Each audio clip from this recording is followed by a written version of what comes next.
Welcome to another episode of Women in Focus. Our woman in focus today is a journalist. She is with Burnaby Beacon. Her name is Srushti Gangdev. What a beautiful name you have, Srushti. Thank you so much, Shushma ji, and thank you so much for having me. Now, the word Srushti, did you ever ask your parents what it means? Oh, my mom is very proud of that name. So Yes. I've heard many times in Gujarati it means universe, and she's very, very proud of that. You are her universe. Exactly. I bet. Okay. So, journalism. I mean, you've been with Burnaby Beacon. Let's talk a little bit about Burnaby Beacon. What is Burnaby Beacon? So it's an online news platform, a newsletter that we send out to Burnaby residents every weekday morning. Okay. And we're very proud of it and passionate about it. We just started up just over a year ago, and actually our first anniversary was on April 26th. Oh, wow. Wow. So, fantastic. Yeah, and we're just really about trying to do local news kind of differently, and making it really focused on the community that we live in and the community that we are also a part of. And we're focused on telling the stories of our city in a really in-depth way, where we're not focused on getting 5-6 stories out in a day. We're focused on doing what it takes to tell the actual story. So is it every day? Every weekday. Every weekday? That's right. So Saturday, Sunday, you guys get... We take a little break. When you talk about Burnaby, how come Burnaby isn't as big as Vancouver or as big as Surrey? Why Burnaby? I think if you look at the media landscape in BC, it's very focused on Vancouver. Yes. It's extremely, you would think that we all live in a very homogenous society, all focused around Vancouver, but actually the suburbs have incredible character of their own. They do. I live in Burnaby. Obviously, we're sitting in Burnaby right now, Yes. and I love it here. And I think that it has its own personality. It's not just the city next to Vancouver. It's got its own issues, it's got its own problems, and those all deserve the kind of attention that we see in Vancouver to those really important Vancouver stories as well. About Burnaby, because as you said, we all are in Burnaby, lived here for 48 years, and going to Vancouver or Surrey, anywhere, I would say that the Burnaby roads are well kept, beautifully looked after, and the credit goes to our mayor and our, council people. Having said that, Vancouver has so much money, yet the roads are so bad. If you've got a brand new car, soon the car is going to lose most of its value because there's so many potholes everywhere. Go ahead. Yeah, Burnaby is actually, I think it's won a couple of awards for being one of the best maintained cities in the country. Right. And it's got one of the biggest financial surpluses in the country. It's very quietly taken really good care of itself. Right. And I think that's something for all of us who live here to be really proud of. So when you are writing specifically, and I'm not saying that Burnaby is small, but compared to rest of the stuff, it's a smaller place. What is your attention mostly focused on? I think we try to make everything really people focused. Okay. As in, it's really easy if you're doing a city council story, for instance, Right. to look at it from a really top-down perspective and say, well, council is deciding this, and that's it, and it doesn't really affect any of us in our lives because we don't think about city council on a Right. regular basis. But the things that they're deciding actually do really have impact on how we live. And for instance, there's a huge focus on bike lanes, both in Vancouver and in Burnaby. And it might seem like just another municipal issue, but there are a lot of people who have really strong feelings about bike lanes because it actually affects them. So we try to focus on what people actually think themselves. When you are writing about a topic, is it what you are interested in as a person who lives in Burnaby, or do you see what sort of feedback you get from people? I think that's where we give ourselves a little bit of freedom to Because if you're working at a more traditional outlet, you are really focused on making sure that you're finishing one story quickly and getting to the next. And sometimes that means you do end up rewriting press releases on things that, again, no one actually cares about that much. So we give ourselves the freedom of not doing stories if we don't think that they're worth 300 words. And it can absolutely be something that we're interested in. I, for instance, did a feature on the history of Kingsway because I saw something about it and I thought that was really interesting. So we do things like that, and we absolutely think that if we're focused on the community should be telling us what they find important. The community in Burnaby, after I think Richmond, the majority of the Chinese community lives in Burnaby, and you can see that.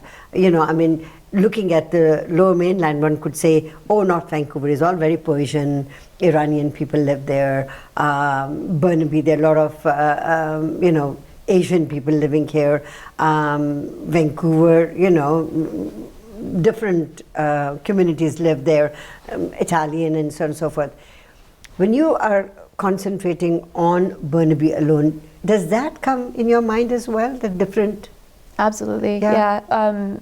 Especially I think in younger journalists, this is anyway something like approaching every story from a focus of diversity and different perspectives is anyway something that we all in our age group find really important. And in Burnaby, you don't have to try at all. No. It's such a diverse city. It's one of the most diverse cities, again, in the country, actually. Because like you said, Richmond has a really concentrated Asian population, but most of the minorities there are Asian, for instance. Or Surrey has a huge South Asian population, but not as much of other groups maybe. That's right. But Burnaby is really unique in that sense because it has pockets of lots of different kinds of people. That's right. And that means there are so many rich stories to be told. So we love it. That's beautiful. And I like the way you are explaining it. And I think being a Burnabyite and you being in Burnaby and the studios being in Burnaby, we do have that advantage. And we've got beautiful mountains to look at all the time, don't we? Such a beautiful city. Yeah. I want to take you back. Were you born here? I was born in India. Okay, even better. So let's take a short commercial break and come back. And I want to take you to your childhood and let's talk about that. Sounds fun. Srushti is our Woman in Focus today. Don't go away. We'll be right back.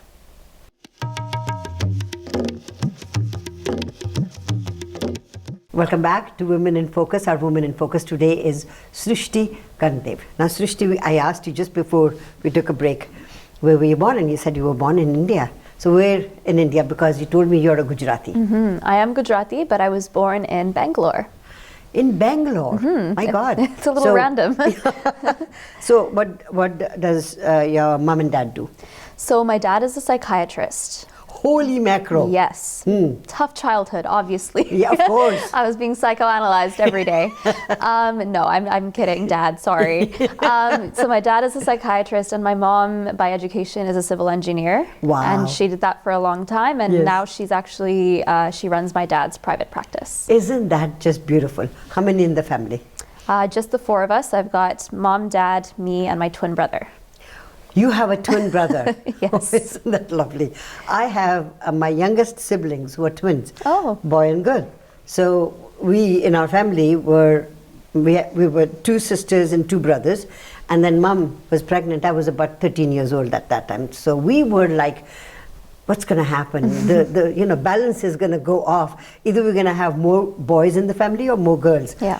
No. They got two. One of each. So yeah, we all have our own brothers.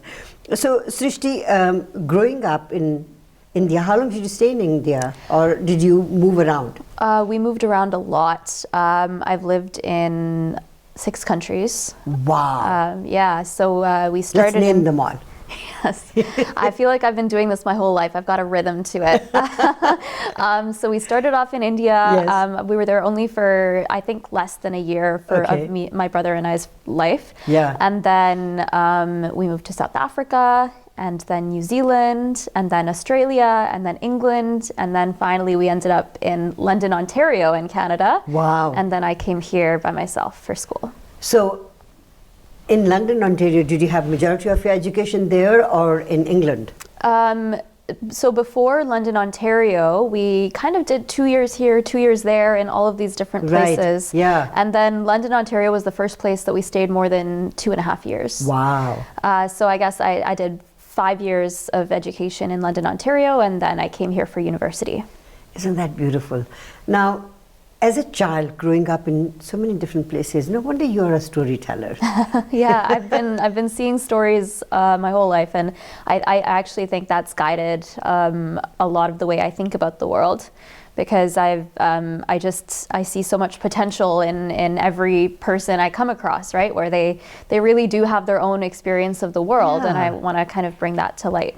Isn't that beautiful? Now, when you, because parents were moving so much, obviously, you know, in different countries, they are adopting different cultures and ways of life. So I am going to assume, and I don't know whether I'm going to be right or wrong, that parents are broad-minded.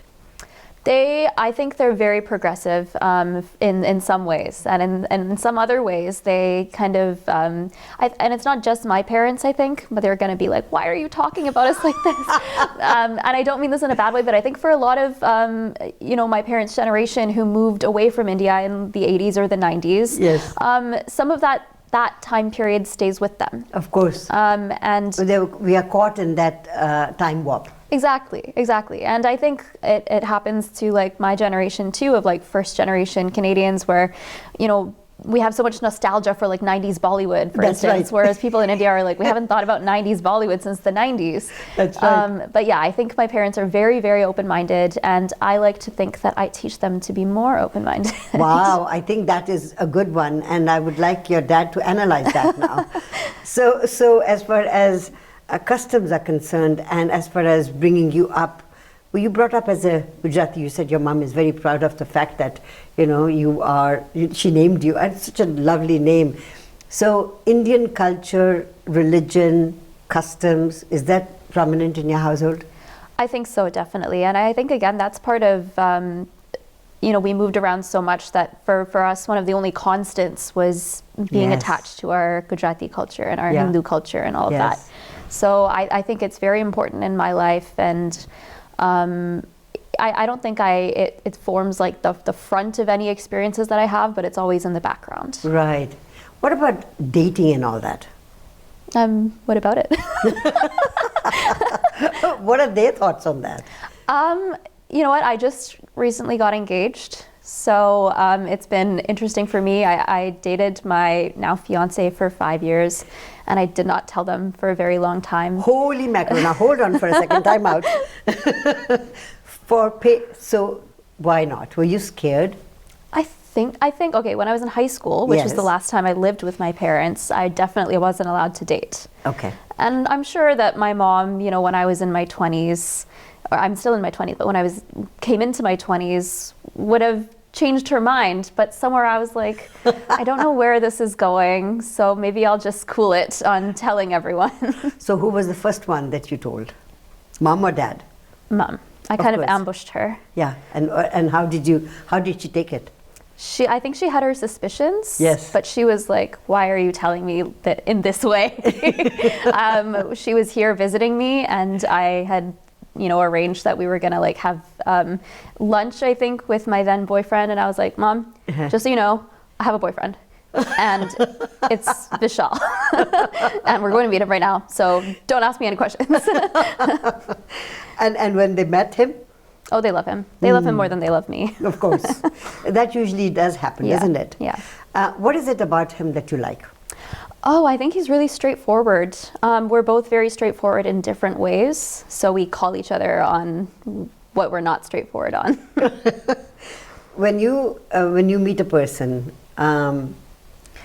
because of our background and our cultural stamp on us, did you have to feel that you have to be, now how should I put it? You have to fall in love with a person who's from the same culture.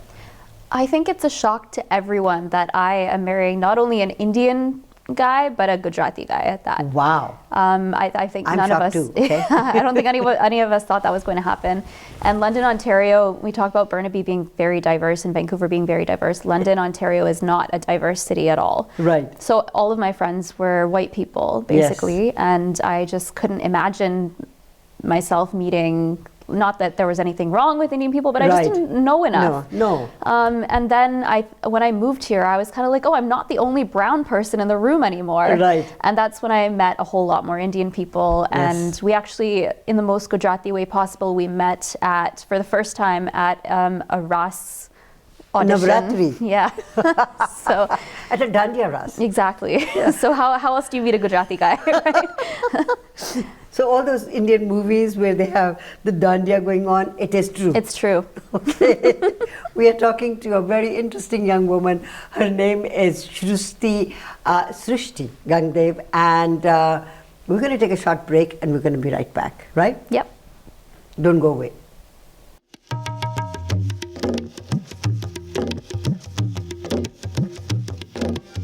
Welcome back to Women in Focus. Srushti Gangdev is our Women in Focus today. How do people pronounce your name? Srushti.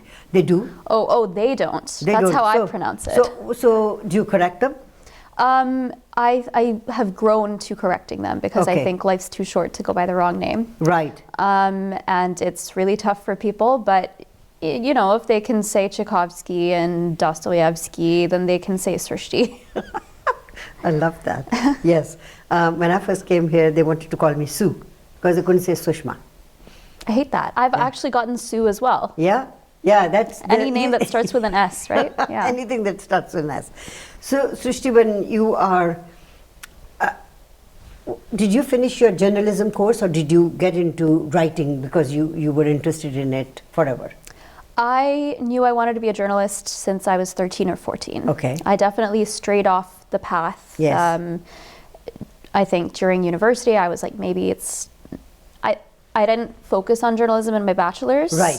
But I always knew, like, I'll come back to it when I'm ready for it. Okay. And after I did my bachelor's, which was in Asian Studies at UBC, I went to BCIT for journalism, and here I am. And it's everything I ever imagined as a teenager. I have my dream job. Beautiful. Yeah. Beautiful, beautiful. So, things that you are interested in, apart from Burnaby, which I know that both you and I love Burnaby, what is it that makes you tick? Are you talking about in like a work capacity or? In your life capacity. In my life capacity. I think it's finding my own path, whether that meets the expectations of others or not. And you know, it's not just that I'm going to be a rebel and not do things because people don't want me to do them, although I do have that tendency. But I'm going to do what I want. If people want me to do it, that's great. And if they don't want me to do it, that's fine too. What do you want to do? I want to write for the rest of my life. Yeah. Do you see yourself writing about certain topics, or do you want to concentrate on something and then research and write about that? I think to be a good journalist, you have to be interested in everything. Everything. And I would love to think that I'm a good journalist, but I definitely am interested in everything. Yeah. There's very few topics that I can't immerse myself in. I don't like sports and I don't like economics. Those are my two.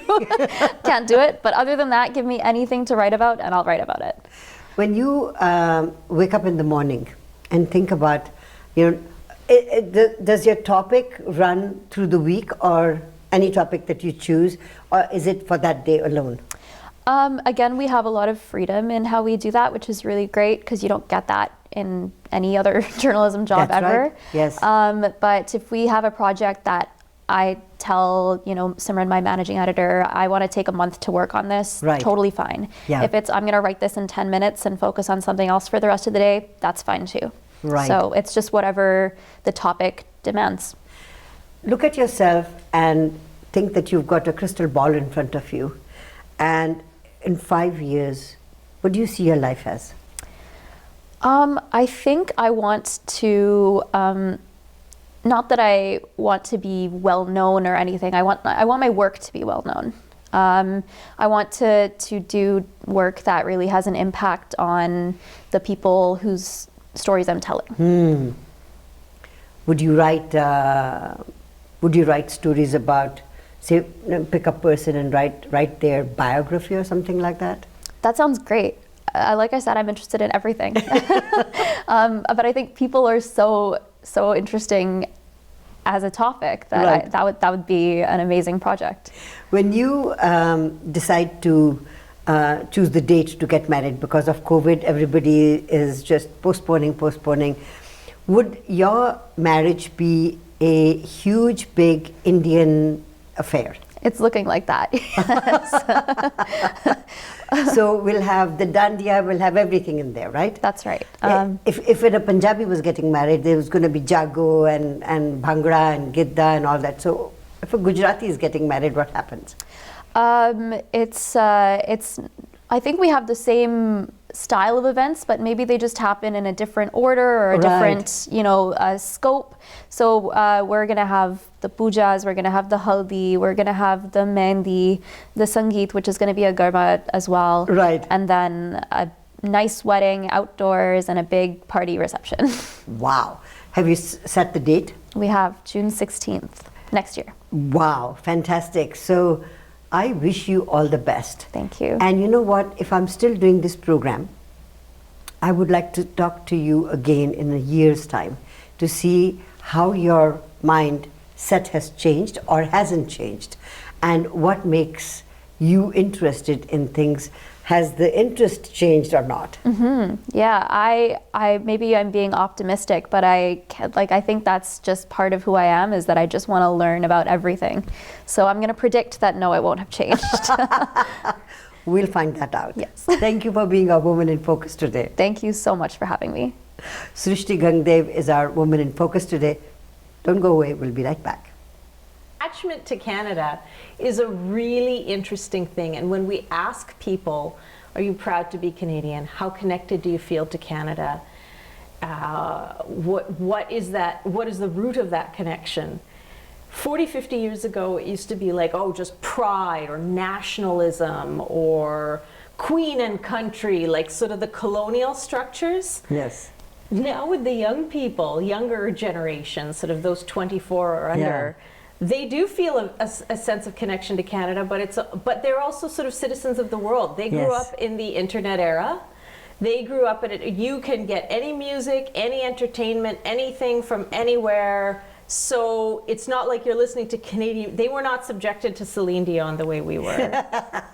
So as a result, their sense of Canadian culture and connection to Canada is based on more practical things.